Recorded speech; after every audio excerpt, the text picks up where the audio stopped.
ಏನ್ ಸಮಾಚಾರಕ್ಕೆ ಸ್ವಾಗತ. ನಾನು ವಿಜಯ್ ವೀರಪ್ಪ. ಮೊದಲಿಗೆ ಹೆಡ್ಲೈನ್ಸ್. ರಾಜಕೀಯ ಬೆಳವಣಿಗೆ ನೋಡ್ತಾ ಇದ್ರೆ ಏನು ಹೇಳೋದಕ್ಕಾಗಲ್ಲ. ಮುಂದೆ ಏನಾಗುತ್ತೋ ಗೊತ್ತಿಲ್ಲ ಅಂತ ಅಚ್ಚರಿಯ ಮಾತು. ಸರ್ಕಾರ ಪತನದ ದಾಟಿಯಲ್ಲಿ ಡಾಕ್ಟರ್ ಜಿ ಪರಮೇಶ್ವರ್ ಹೇಳಿಕೆ.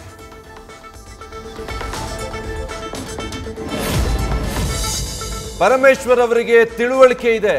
100 ಕಡೆ ಕಾಂಗ್ರೆಸ್ ಕಚೇರಿ ಸ್ಥಾಪನೆ ಜವಾಬ್ದಾರಿ ಅವರಿಗಿದೆ. ಗೃಹ ಸಚಿವರು ಆ ಅರ್ಥದಲ್ಲಿ ಹೇಳಿಲ್ಲ ಎಂದ ಡಿಕೆಶಿ. ರಾಮನಗರದಲ್ಲಿ ಅನರ್ಹ ಪಡಿತರರ ವಿರುದ್ಧ ಅಧಿಕಾರಿಗಳ ಚಾಟಿ. ಒಟ್ಟು 11,094 ಮಂದಿ ಬಿಪಿಎಲ್ ಕಾರ್ಡ್ಗಳು ರದ್ದು. ತುಮಕೂರು ವಿಜಯಪುರಕ್ಕೂ ತಟ್ಟಿದ ಬಿಪಿಎಲ್ ಕ್ಯಾನ್ಸಲ್ ಬಿಸಿ. ವಕ್ಫ್ ಬೋರ್ಡ್ ವಿರುದ್ಧ ಸಿಡಿದೆದ್ದ ಬಿಜೆಪಿ ಪಾಳೆಯ. ಇವತ್ತು ಸರ್ಕಾರದ ವಿರುದ್ಧ ರಾಜ್ಯಾದ್ಯಂತ ಕಮಲ ರಣಕಹಳೆ. ಆರ್ ಅಶೋಕ್ ನೇತೃತ್ವದಲ್ಲಿ ಫ್ರೀಡಂ ಪಾರ್ಕ್ನಲ್ಲಿ ಪ್ರತಿಭಟನೆ. ದರ್ಶನ್ ಜಾಮೀನು ಅರ್ಜಿ ಮತ್ತೆ ಮುಂದೂಡಿಕೆ. ನಾವು ಬೇಲ್ ಕೊಡಬಾರದು ಅಂತ ಸುಪ್ರೀಂ ಕೋರ್ಟ್ಗೆ ಅರ್ಜಿ ಹಾಕ್ತೀವಿ.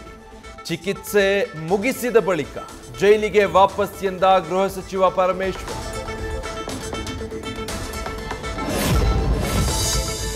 ನಾಲ್ವರು ಭ್ರಷ್ಟ ಅಧಿಕಾರಿಗಳಿಗೆ ಸೇರಿದ 22 ಕಡೆ ಲೋಕಾಯುಕ್ತ ದಾಳಿ ವೇಳೆ ಅಪಾರ ಪ್ರಮಾಣದ ಚಿನ್ನಾಭರಣದ ರಾಶಿ ಪತ್ತೆ. ಕೋಟ್ಯಂತರ ರೂಪಾಯಿ ಮೌಲ್ಯದ ಆಸ್ತಿಗಳ ದಾಖಲೆ ಜಪ್ತಿ.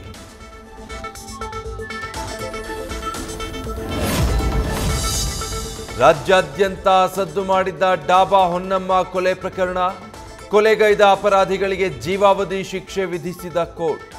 14 ವರ್ಷದ ಬಳಿಕ ದಲಿತ ಮಹಿಳೆ ಹತ್ಯೆ ಪ್ರಕರಣದ ಬಗ್ಗೆ ಚಾರಿತ್ರಿಕ ಆದೇಶ. ನಕ್ಸಲ್ ನಾಯಕ ವಿಕ್ರಮ್ ಗೌಡನ ಹತ್ಯೆ ಅತ್ಯಂತ ಖಂಡನೀಯ. ಈ ಎನ್ಕೌಂಟರ್ನ ಯಾವ ಪ್ರಜಾತಂತ್ರವಾದಿಯೂ ಒಪ್ಪಲ್ಲ. ಮಾಜಿ ನಕ್ಸಲ್ ನಿಲಗುಳಿ ಪದ್ಮನಾಭ ಆಕ್ರೋಶ.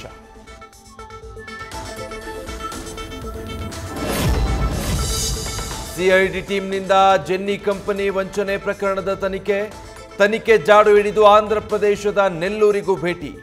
ಲಕ್ಷಾಂತರ ಬೆಲೆ ಬಾಳುವ ತಾರ್ ಸೇರಿ 3 ಕಾರ್ಗಳು ಸೀಸ್.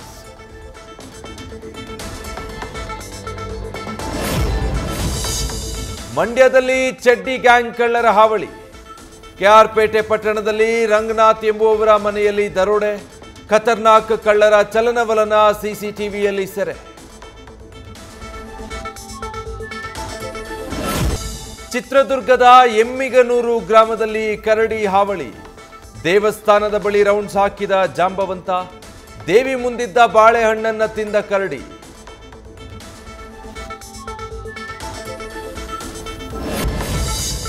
ಗಯಾನದ ಜಾರ್ಜ್ ಟೌನ್ನಲ್ಲಿ ಹಲವು ಪ್ರದೇಶಗಳಿಗೆ ಮೋದಿ ಭೇಟಿ.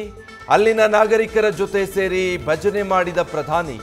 ವಿದ್ಯಾರ್ಥಿಗಳಿಂದ ವಂದೇ ಮಾತರಂ ಗೀತೆ ಸ್ವಾಗತ.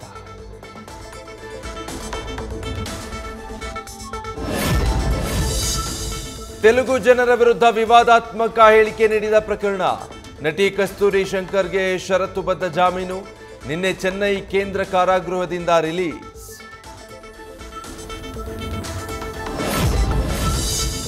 ಧನುಷ್ ನಯನತಾರಾ ಡಾಕ್ಯುಮೆಂಟರಿ ವಿವಾದದ ಬಳಿಕ ಮುಖಾಮುಖಿ. ಮದುವೆ ಕಾರ್ಯಕ್ರಮವೊಂದರಲ್ಲಿ ಕಾಣಿಸಿಕೊಂಡ ನಟಿ ಅಕ್ಕಪಕ್ಕ ಕುಳಿತಿದ್ರು ಮುಖವನ್ನ ಕೂಡ ನೋಡದ ತಮಿಳು ತಾರೆಗಳು. ಇವತ್ತಿನಿಂದ ಆಸ್ಟ್ರೇಲಿಯಾ ಭಾರತದ ಮಧ್ಯೆ ಬಾರ್ಡರ್ ಗವಾಸ್ಕರ್ ಟೆಸ್ಟ್ ಕದನ. 5 ಪಂದ್ಯಗಳ ಸರಣಿಗೆ ಟೀಂ ಇಂಡಿಯಾ ಸಿದ್ಧ. ರೋಹಿತ್ ಶರ್ಮಾ ಅನುಪಸ್ಥಿತಿಯಲ್ಲಿ ಮೊದಲ ಟೆಸ್ಟ್ಗೆ ಬೂಮ್ರಾ ಕ್ಯಾಪ್ಟನ್. ನ್ಯೂಸ್ ಫಸ್ಟ್ ನಿರ್ಭೀತಿಯಿಂದ ನಿಮ್ಮ ಪರವಾಗಿ.